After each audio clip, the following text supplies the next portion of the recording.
检查出癌症当天，我才知道妈妈转走了我所有的钱给弟弟买婚房了。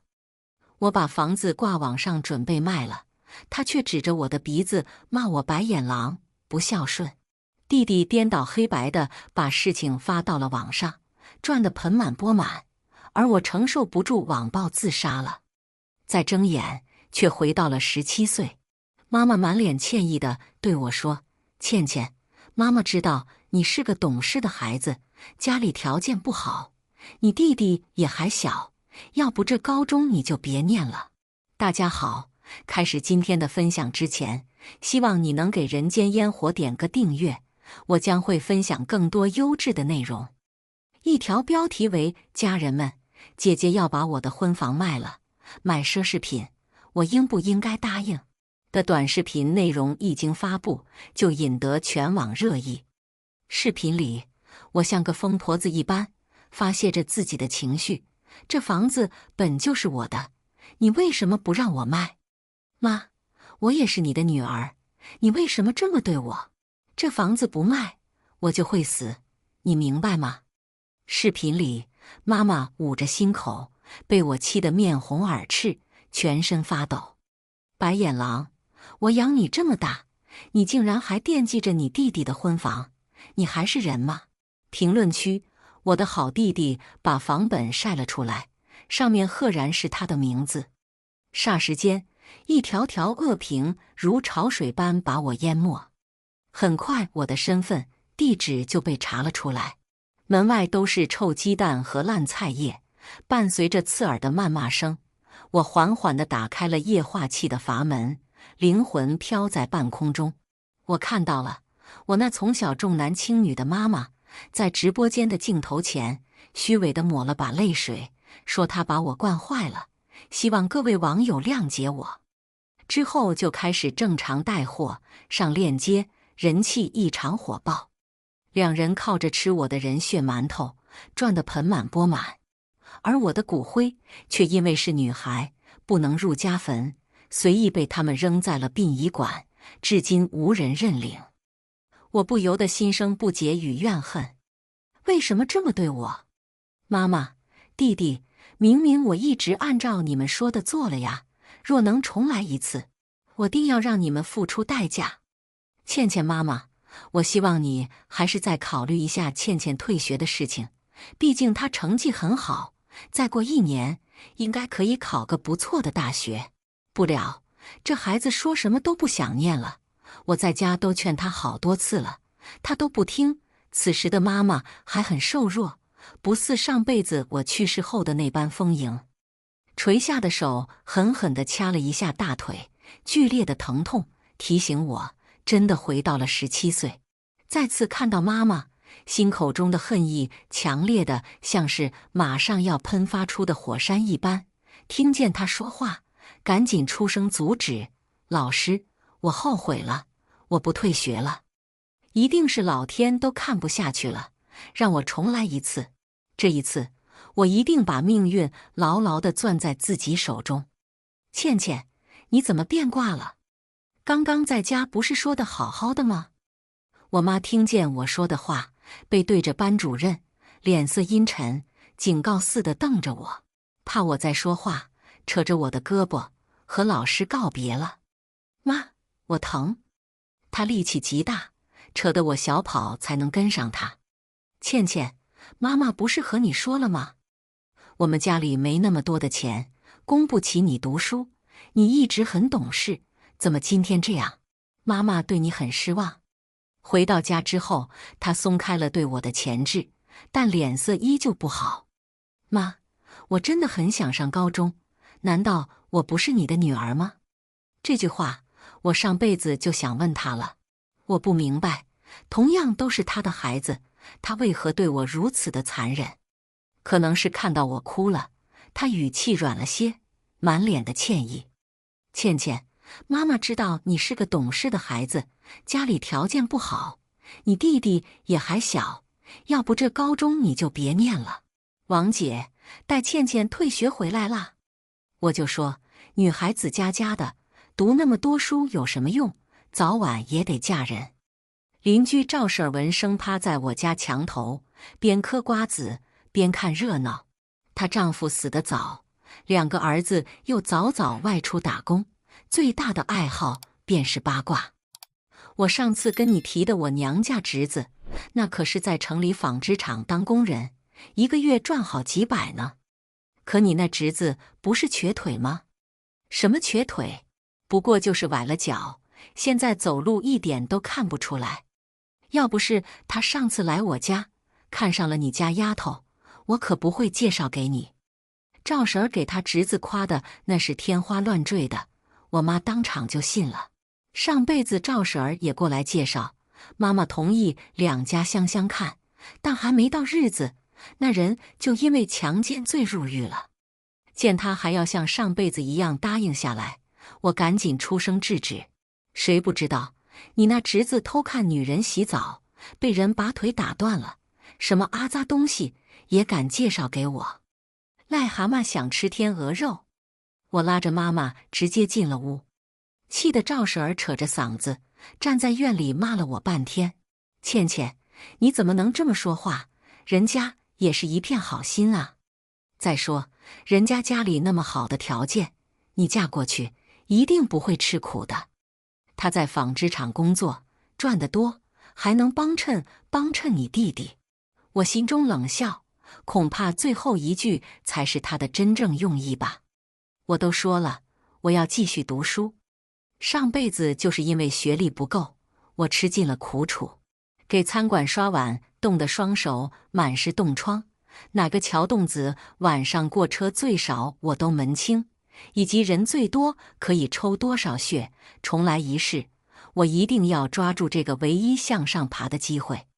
老房子四处漏风，窗户不时传来风吹吱呀作响的声音。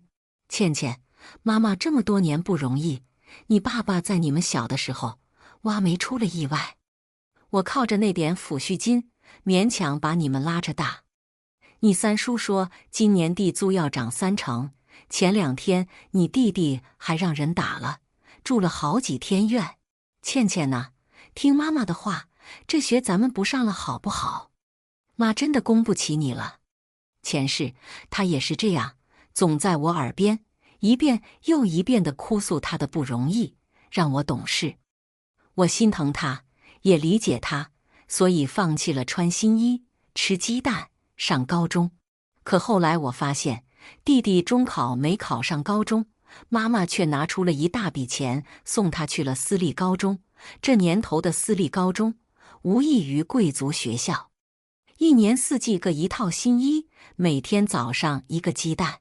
所以不是没有钱，只是因为我是女孩，终究是要嫁人的，花钱在我身上不值得而已。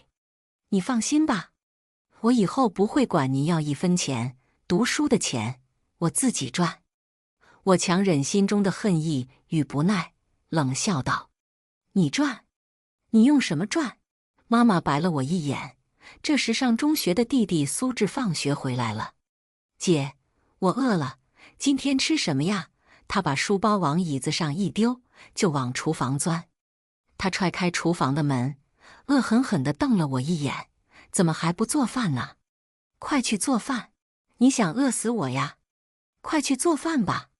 没看见你弟弟都饿了，赚钱的事你就别提了。我妈推着我往厨房进。什么赚钱？一提到钱，苏志也不饿了，扯住我的袖子，殷勤地问道：姐，你要去打工啊？还不是你姐姐非要继续上学。我说没钱，他这犟种非说要自己赚。苏志眼波一转，扯起嘴角：妈，这是好事啊，姐姐想读书还不好吗？我支持姐姐自己赚钱读书。见他这副模样，我心中冷笑，定是打上了我的钱的主意。你说什么胡话？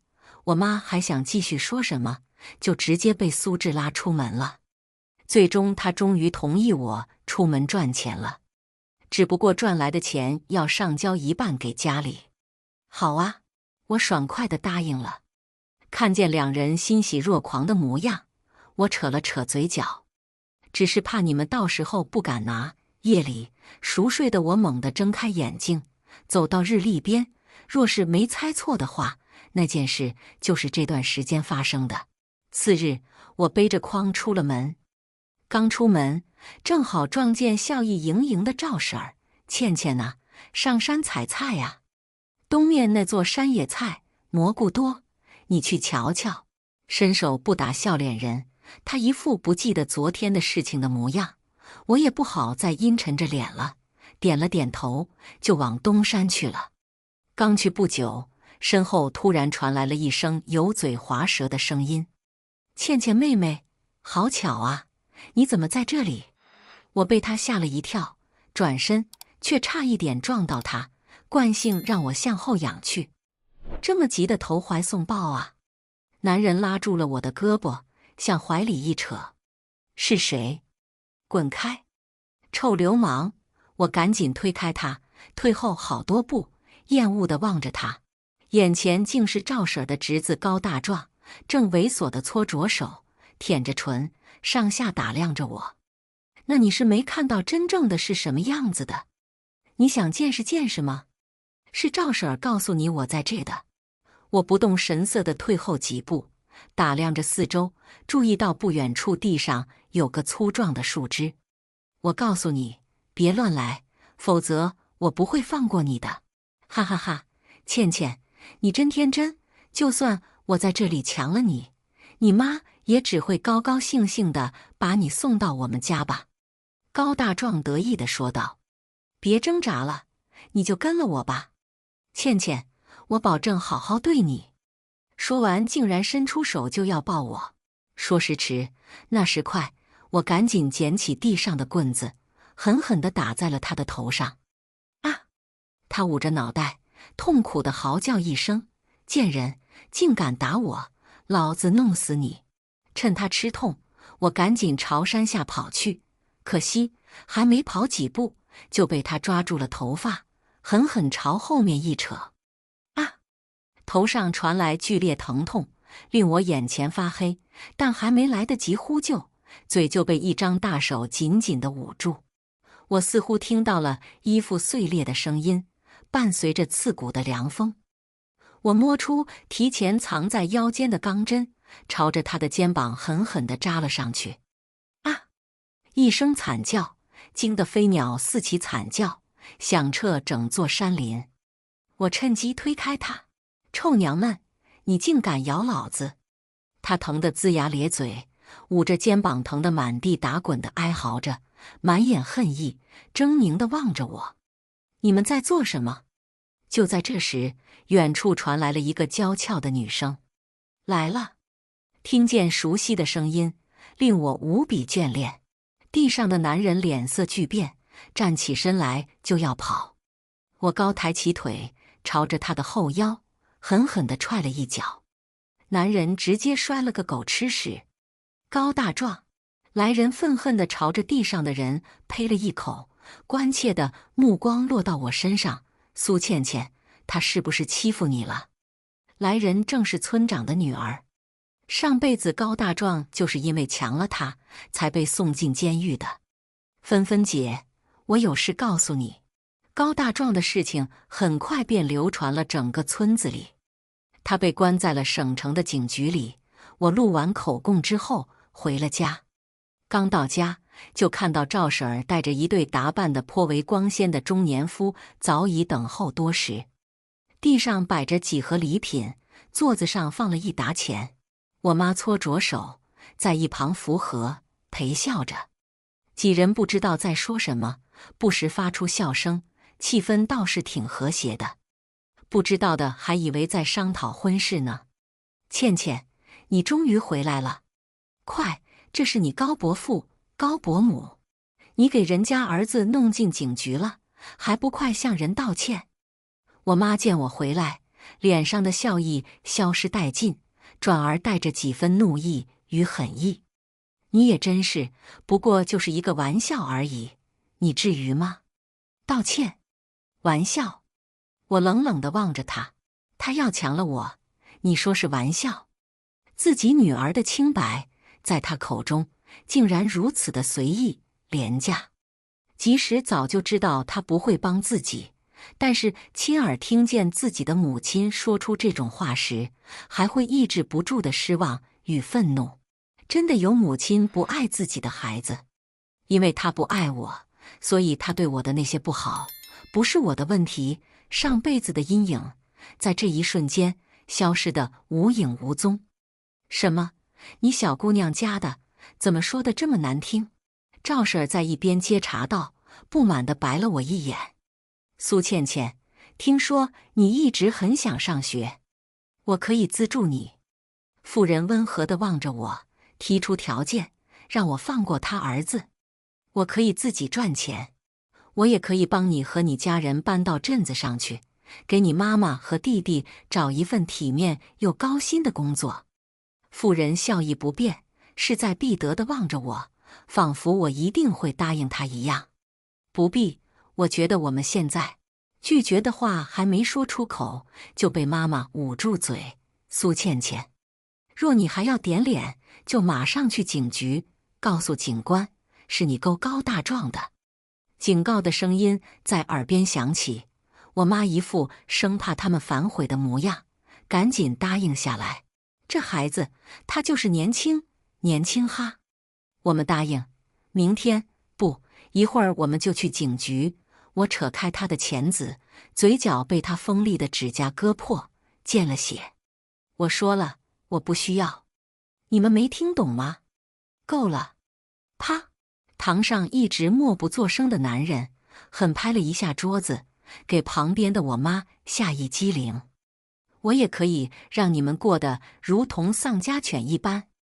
男人肥胖的脸上满是怒意，他身边的妇人笑意也随之消失了。屋子里静得好似一根针落地都能听见。哦，那走着瞧。我冷哼一声，无视了几人铁青的脸和我妈怒骂的声音，转身进了房间。其实高大壮此次的罪根本不算什么，让他们真正怕的是人渣，该你们付出代价了。准备好下地狱的觉悟了吗？苏倩倩，你到底做了什么？次日，还在睡梦中的我被赵婶拽起来，扯到屋外。不大点的小院，站着几个壮汉，为首的正是昨日来给高大壮求情的他妈。我妈带着鼻青脸肿的苏轼，正惶恐地跪在他身边，给人道着歉。怎么了？我揉了揉睡眼，一副没睡醒的模样。你这死丫头，是不是疯了？一看到我出来，我妈噌地站起来，狠狠地掐住我的耳朵，疼痛感驱散了睡意。妈，你干什么呀？我推开她的手，揉了揉耳朵，一脸莫名其妙地望着她。你为什么撺掇你弟弟去那几个被害人家？你安的是什么心？是想害死他吗？他双目充血，望着我的眼神里满是恨意，仿佛我是他的杀父仇人一般。什么去被害人的家？妈，你在说什么呀？我没让他去啊，是他自己。姐，明明就是你让我去找他们的，怎么现在你不承认了？苏轼打断了我，眼神飘忽不定。到底是小孩，还不像上辈子那样说谎都能面不改色。赵婶见此，狐疑地望着我，不是你撺掇他去找那些大壮曾经侵犯过的女孩家，找他们要钱的吗？要钱？要什么钱？见我依旧是迷茫不解的模样，赵婶儿和妇人对视一眼，半晌，妇人才重新开口道：苏轼昨天晚上去了我儿子侵犯过的姑娘家里，威胁他们，若是不给他钱，他便把消息流传出去。是谁给你们的胆子，竟然敢这么做？给我打！把他的腿打断！妇人显然是气急了，指着苏轼，招呼着身后的壮汉。啊！不要！救命啊！苏轼想要跑，却被身后眼疾手快的大汉架了起来，高举手中的铁棒，朝着他的腿狠狠地打了过去。啊！哀嚎的声音响彻这个小院下。只见两个大概1.9米多的大汉朝我走了过来，我佯装害怕地躲在妈妈身后，避开大汉扇过来的巴掌。啊！被我避开的巴掌直接落到了妈妈身上。我要报警！报警！你们没有王法了！她躺在地上，控诉着几人的暴行。我见此，赶紧跑回房间，反锁上门。哐哐！疯狂撞门的动作让本就不牢固的门雪上加霜。我翻过后窗户，逃了出去。都已经听到这里了，记得给人间烟火点个订阅吧。制作不易，我们故事继续。苏倩倩干得不错。见我喘着气，杜芬笑眯眯地递给了我一碗水。掏出来之后，我便直奔村长家。谢谢芬芬姐，若没有你，这件事不会这么顺利的。其实苏轼并没说谎。昨天我靠着前世的记忆，把高大壮侵犯过的女生名单告诉了他，让他帮我去游说他们出来指证。但那些家不是贪恋高家的金钱，便是惧怕他家的权势，总之一个愿意站出来的都没有。当杜芬把这消息告诉我时，恰逢被苏轼听见了。姐，你把名单告诉我，否则我便把这件事前告诉高家。苏轼笑眯眯地威胁道。见他这副模样，与上辈子那副商人模样重合起来，不禁勾起了心中的恨意。好啊，我勾了勾嘴角。苏轼，这可是你自找的。苏轼，这不是小事，你千万别去找他们，他们都怕高家的权势，不管你说什么，他们都不会站出来指认的。毕竟高家给了他们很多很多的钱。我特意咬中了很多钱几个字。果然一提到钱，他眼睛直发光，迫不及待地就跑出了门。倩倩，杜芬有些担忧地望着他的背影。芬芬姐，还要麻烦你再去一次那些受害人的家里。我悄声地凑到他的耳边，就和他们说，我手里已经有了高家的犯罪证据，若他们还不站出来，便是包庇罪，依旧要坐牢的。你个小机灵鬼！他巧笑了一声，转身消失在夜色中。他们本就是被害人，现在还被其他被害人威胁，甚至冒着坐牢的风险，想想也不会继续忍让下去了。苏轼啊，苏轼，你真的帮了姐姐大忙了。我抻了抻懒腰，美美的躺床上睡起觉来。倩倩，这件事结束后你怎么办？杜芬有些犹豫地开口说道。我听说你妈妈不让你上学了，若你想上学，我可以资助你。我回想起了上一世我退学时，他也过问我愿不愿意上学，愿意的话，他可以资助我。那时我一心想着赚钱，便婉拒了他。后来经历了那件事之后，他自杀了。所以我回来的第一件事就是救下他。望着他与上一世一样真挚的眼神，我一时不知作何回答，只觉得眼底发热，烫得我只想落泪。谢谢你，芬芬姐。我想上学，不管是前世亦或是今世。好，好，有出息。苏倩倩，之前你家里给你办了退学，是出了什么事了吗？我在杜芬的资助下，重新开始上学。班主任把我叫到办公室里，柔声询问道：上辈子他不同意我退学，前前后后来了我家找我妈商量了好几次，希望我继续上学，但都被我妈以各种理由拒绝了。老师您放心吧，都已经解决了。苏轼的腿被打断了，我妈正背着他到处就医呢，根本没时间管我。好，那就好，你的成绩努力，考个好大学不成问题。班主任欣慰地笑了笑，有什么困难一定要和我说。谢谢老师。这天回家，恰好碰到我妈和赵婶儿在家门口唠嗑。我说，有些人啊，机会给他，他也抓不住，天生劳碌命。可笑的是，上次的事情之后，我妈非但没有恨上他，反而和他的关系更上一步。人家现在可有主意了，绑上村长了。那天村长特意过来警告我，让我别虐待他，也不嫌人老。我妈吐了口瓜子皮，当着外人的面造谣自己的亲生女儿。她真的恨极了我，把苏志腿断了的责任都怪在我的头上。每天都能听见她的咒骂声与诅咒声，恨不得断腿的那个人是我。只是可怜了我的小志，被人害得断了腿，都找不到地方伸冤。听见两人的指桑骂槐，我冷哼一声，漫不经心地问道：听说高家被查了，高家一家都被判了死刑，真是大快人心啊！赵婶儿，你说是不？赵婶儿的2个儿子都替高家工作，她逢人就炫耀这2个儿子，这次自然也受到了波及，都被判了20多年。我妈在一旁快意地勾了勾嘴角，我这话直接戳到了她肺管子。你个小杂种，胡说八道什么？若不是你，我儿子怎么会被抓进监狱里？他们活该，他们都该死。我冷冷地望着他，高大壮就是个畜生，竟然犯下了17起案件，其中2个还未成年。他的父母助纣为虐，赵家哥俩为虎作伥，千刀万剐了他们也不为过。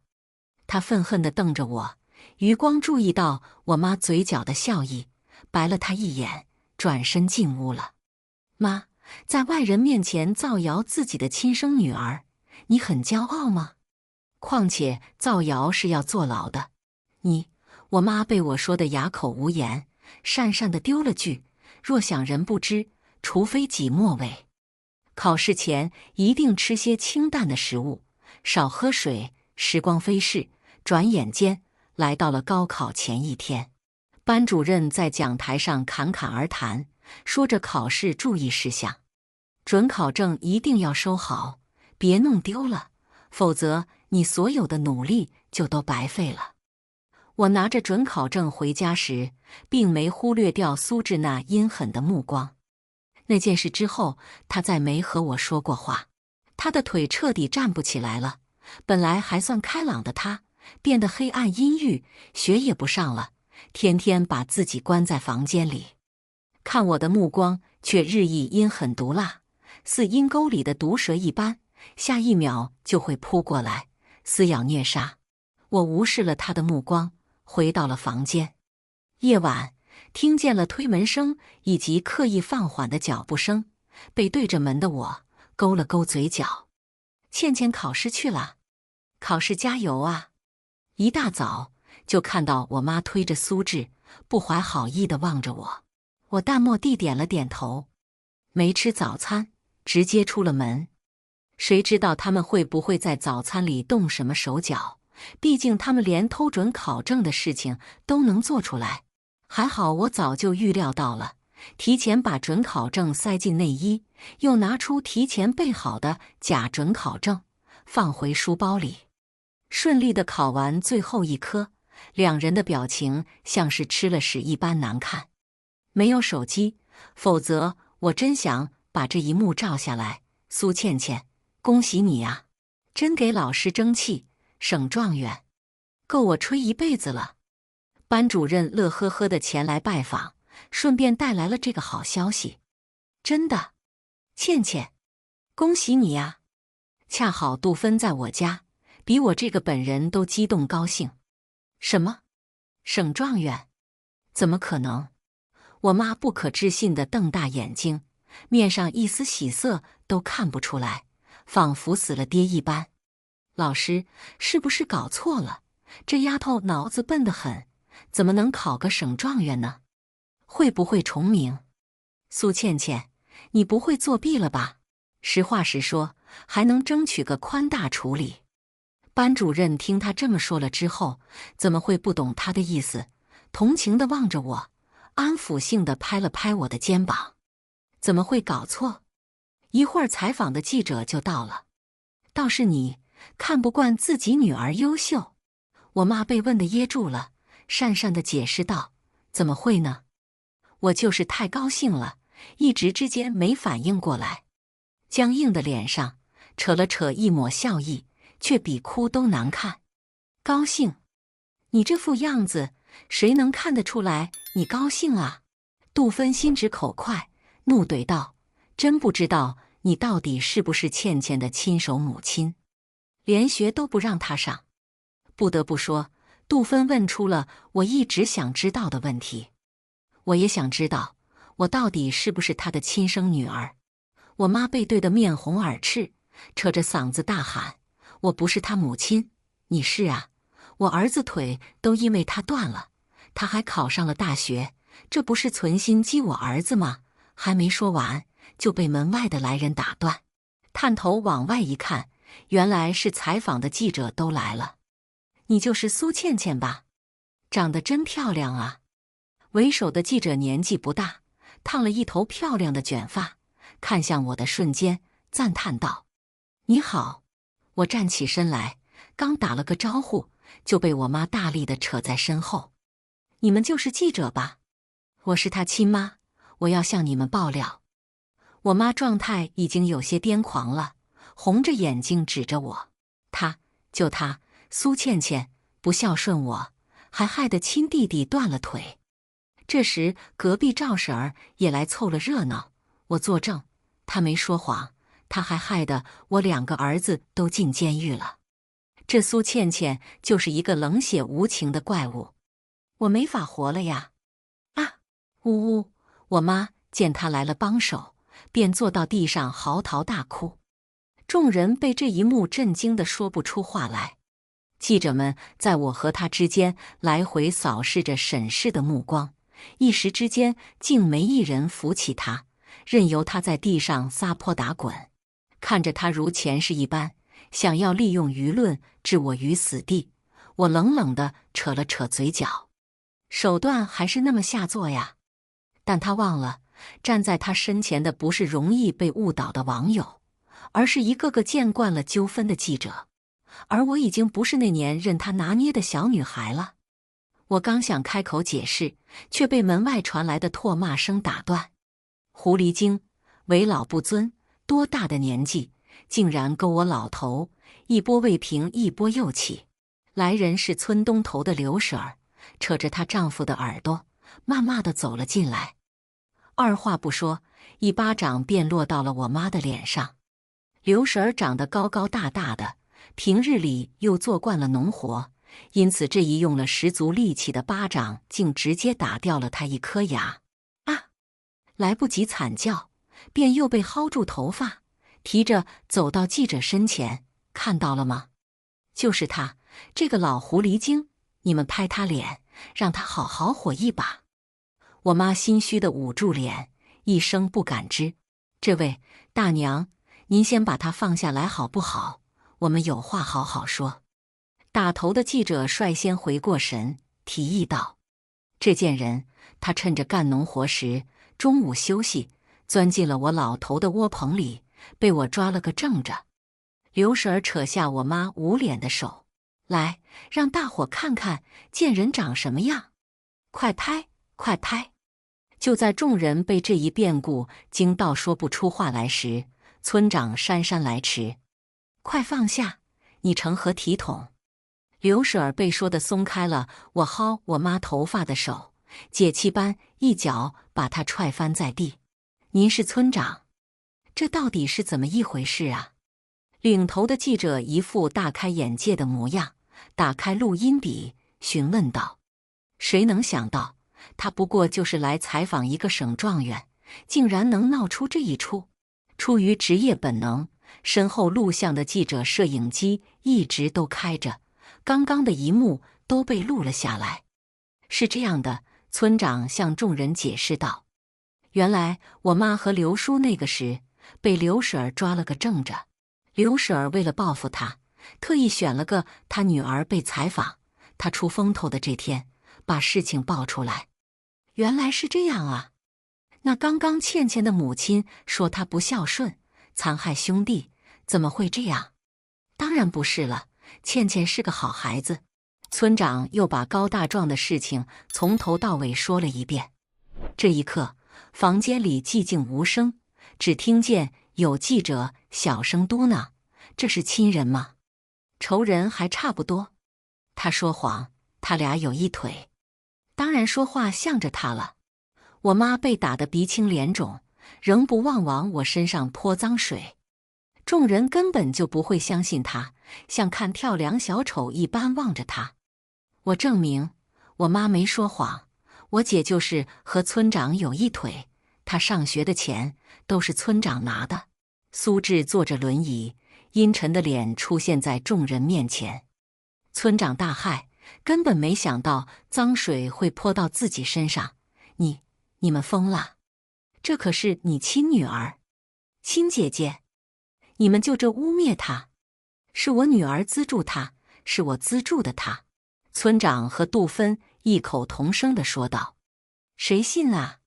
苏志讥讽地笑了笑。我们没说谎。你敢说她的学费不是你拿的吗？村长被气得面红耳赤，还没见过这么不讲理的人呢。我漫不经心地开口道：“苏志，你是腿瘸了，脑子也跟着坏掉了吗？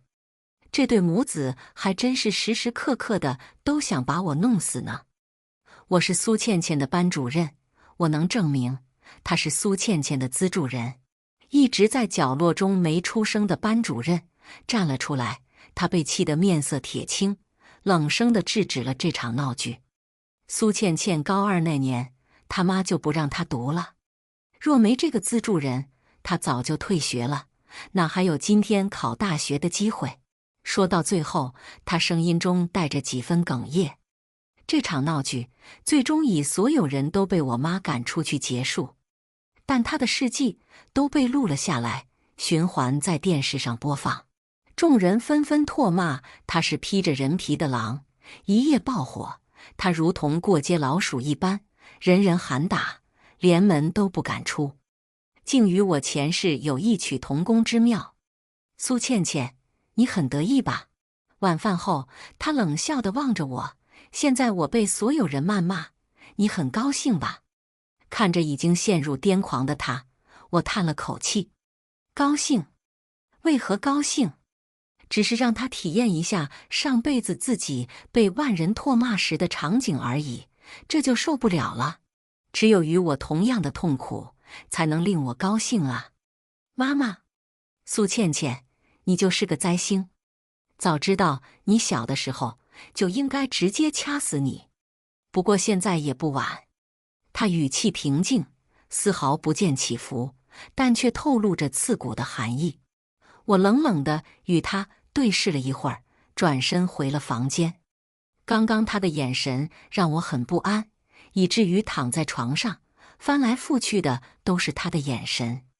一股刺鼻的浓烟袭来，我知道他要做什么了，赶紧站起身来，推门想要出去。不出意外，门窗都被从外面堵上了。